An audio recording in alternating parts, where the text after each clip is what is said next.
வணக்கம். இலங்கை செய்திகளுடன் நான் ரோஷன். விரிவான செய்திகளுக்கு முன் தலைப்புச் செய்திகள்.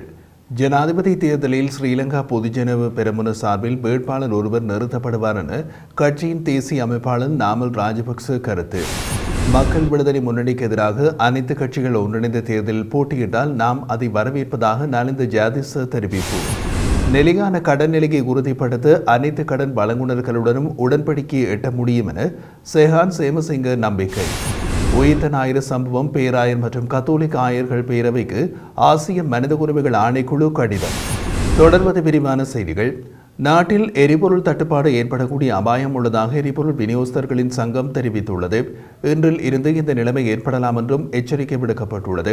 எரிபொருள் நிரப்பு நிலையங்களுக்கு விதிக்கப்பட்டுள்ள வரி காரணமாக இந்த நிலைமை ஏற்படக்கூடும் என அந்த சங்கத்தின் பொதுச் செயலாளர் கமல நாவதுன்ன சுட்டிக்காட்டியுள்ளார். இது தொடர்பாக அவர் மேலும் தெரிவிக்கையில், எரிபொருள் நிலையங்கள் கடும் நெருக்கடி நிலைமைக்குள்ளாகியுள்ளது. எரிபொருள் நிரப்பு நிலையங்களுக்கு விதிக்கப்பட்டுள்ள வரி என்பது உரிமையாளர்களுக்கு கிடைக்கக்கூடிய சிறிய தொகையில் செலுத்த வேண்டிய வரி. இதனால் அதற்குரிய வர்த்தவணைகள் இன்று முதல் செலுத்தப்பட வேண்டும் என தெரிவித்தார். எதிர்வரும் ஜனாதிபதி தேர்தலில் பொதுஜன பெரமுனவின் சார்பில் வேட்பாளர் ஒருவர் நிறுத்தப்படுவார் என அந்த கட்சியின் தேசிய அமைப்பாளரும் நாடாளுமன்ற உறுப்பினருமான நாமல் ராஜபக்ச குறிப்பிட்டுள்ளார். ஊடகங்களுக்கு கருத்து தெரிவித்த போது அவர் இவ்வாறு குறிப்பிட்டார்.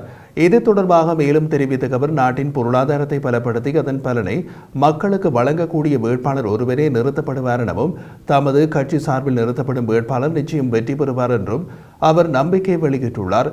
நாட்டுக்கு ஏற்ற கொள்கைகளை அமல்படுத்துவதற்காக தனது படையை கட்டியெழுப்புவதாகவும், வெற்றி பெறும் வேட்பாளரை முன்வைப்போம் என்பது கட்சி உறுப்பினர்களுக்கு நன்கு தெரியும் என்றும் அவர் சுட்டிக்காட்டினார்.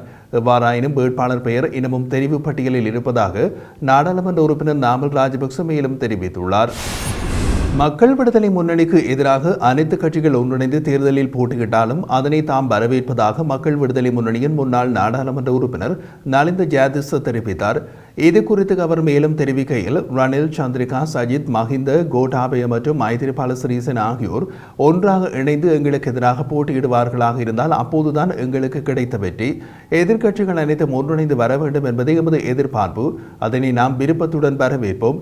கடந்த 1947 ஆண்டில் இருந்து ஆட்சி செய்த அனைவருமே இந்த நாட்டை இந்த நிலைமைக்கு கொண்டு வந்தனர்.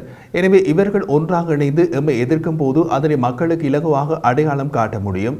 நாட்டில் தீய விளைவுகளை ஏற்படுத்தியவர்கள் இவர்களே, நாட்டிற்கு துரோகம் செய்தவர்கள் இவர்களே, நாட்டை கொள்ளையடித்தவர்களும் இவர்களே. எமது பக்கம் இருப்பவர்கள் நாட்டை வளர்ச்சி பாதையில் இட்டு செல்ல எதிர்பார்த்து கொண்டிருப்பவர்கள். புதிய வேலை திட்டங்களுடன், புதிய அரசியல் தலைவருடன் மக்கள் திசை காட்டியாக எம்முடன் பலர் இருக்கின்றார்கள். இன்னமும் 2 நாட்களில் குறித்த 2 குழுக்கள் குறித்து நாட்டு மக்களுக்கு தெரிய வரும் என்று நினைக்கின்றேன். ஸ்ரீலங்கா சுதந்திர கட்சியினை தற்போது சந்திரிகாவின் காலடியில் வைத்துள்ளார்கள். பொதுஜன பெரமுனவில் அநேகமான அமைச்சர்கள் தற்போது ரணிலுடன் இருப்பதாக கூறப்படுகிறது. ஐக்கிய மக்கள் சக்திக்கும் தற்போது வலை வீசப்பட்டுள்ளது. இவ்வாறு நலிந்த ஜாதிச தெரிவித்திருந்தார்.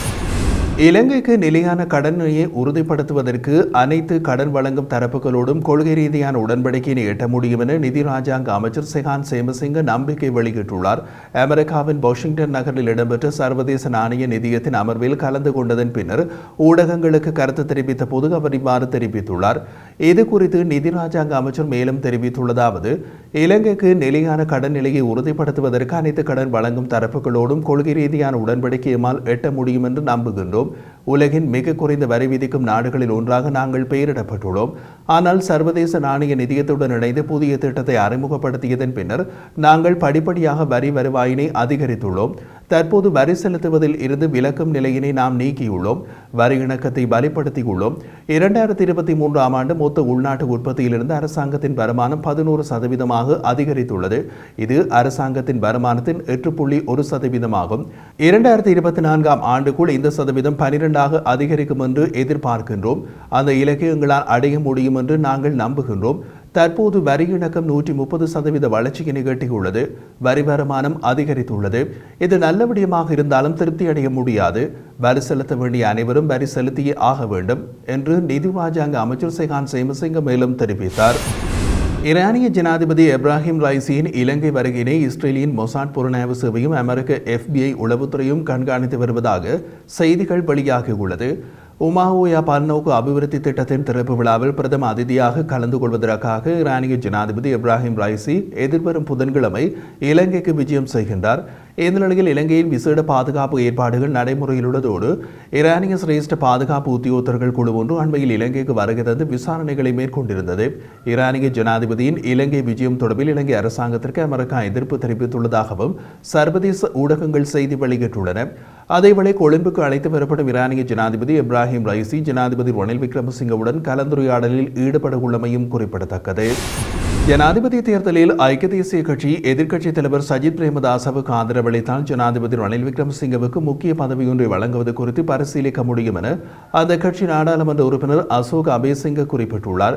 ஐக்கிய தேசிய கட்சி கூறுவது போல் ஐக்கிய மக்கள் சக்தியின் எந்த ஒரு வேட்பாளரும் அந்த கட்சியில் இணையப் போவதில்லை என்றும் அவர் கூறினார். ஜனாதிபதி தேர்தலில் எதிர்க்கட்சித் தலைவர் சஜித் பிரேமதாசவை ஐக்கிய மக்கள் சக்தி வேட்பாளராக முன்னிறுத்திக் உள்ளது. இதற்கான அங்கீகாரமும் அந்த கட்சியின் நிறைவேற்றுக் குழுவில் எடுக்கப்பட்டு அறிவிக்கப்பட்டும் விட்டது.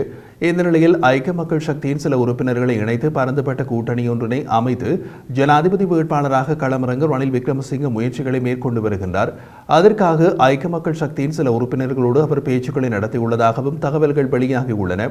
எனினும் இதுவரை ரணிலுக்கு ஆதரவளிக்கும் வெளிப்படையான அறிவிப்பை எவரும் எடுக்கவில்லை. ஆனால் ஐக்கிய மக்கள் சக்தியின் 14 பேர் ஐக்கிய தேசிய கட்சியில் இணையுள்ளதாகவும் மேதின கூட்டத்தில் இவர்களில் சிலர் மேடையேற உள்ளதாகவும் செய்திகள் வெளியாகியிருந்தன. எனினும் இதனை ஐக்கிய மக்கள் சக்தி மறுத்துள்ளதுடன் தோல்வி கூட்டணியில் எவரும் இணையப் போவதில்லை என்றும் கூறியுள்ளனர். இவ்வாறான பின்புலத்தில் தான் அசோக் அபேசிங்க ரணிலை தமது தரப்போடு இணையுமாறு அழைப்பு விடுத்துள்ளார்.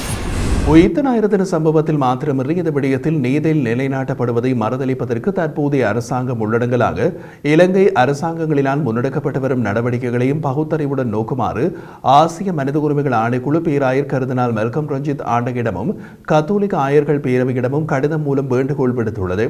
இதுகுறித்து ஹாங்காங் நாட்டை தளமாக கொண்டு இயங்கி வரும் ஆசிய மனித உரிமைகள் ஆணைக்குழுவின் இலங்கைக்கான பொறுப்பதிகாரி பாரிஸ் பெர்னாண்டோவினால் பேராயர் கருதினால் மெல்கம் ரஞ்சித் ஆண்டகி மற்றும் கத்தோலிக்க ஆயர்கள் பேரவைக்கு கடிதம் அனுப்பி வைக்கப்பட்டுள்ளது. குறித்து திறந்த கடிதத்தில் மேலும் கூறப்பட்டிருப்பதாவது, உயிர்த்த ஞாயிறு தின சம்பவத்தில் கொல்லப்பட்டவர்கள் மற்றும் காயமடைந்தவர்களுக்கான நீதியினை நிலைநாட்டுவதற்கு நீங்கள் முன்னெடுத்து வரும் போராட்டத்துடனும் பாதிக்கப்பட்ட தரப்பினருடனும் குடும்பத்தாருடனும் மிக மோசமான இந்த குற்றத்தின் விளைவாக துயரத்துக்குள்ளான கத்தோலிக்க சமூகம் உள்ளடங்கலாக ஒட்டுமொத்த இலங்கை மக்களோடும் எமது உடன்நிற்பை வெளிப்படுத்துகின்றோம். உள்நாட்டிலும் சர்வதேச ரீதியிலும் மேற்கொள்ளப்பட்ட பல்வேறு முயற்சிகளுக்கு மத்தியிலும் நீதிக்கான கோரிக்கையை செவிமடுப்பதற்கு இலங்கை அரசாங்கம் மறுத்துள்ளது. இந்த விடயத்தில் உங்கள் பதட்டத்தை நாம் புரிந்து கொள்கின்றோம். அதேவேளை இந்த குற்றம் தொடர்பாக மாத்திரமின்றி இந்த விடயத்தில் நீலை நிலைநாட்டப்படுவதனை மறுதளிப்பதற்கு தற்போதைய அரசாங்கம் உள்ளடங்கலாக இலங்கை அரசாங்கங்களினால் முன்னெடுக்கப்பட்ட நடவடிக்கைகளையும் பகுத்தறிவுடன் நோக்குமாறு உங்களிடம் வலியுறுத்துகிறோம் என்றும் குறிப்பிடப்பட்டுள்ளது.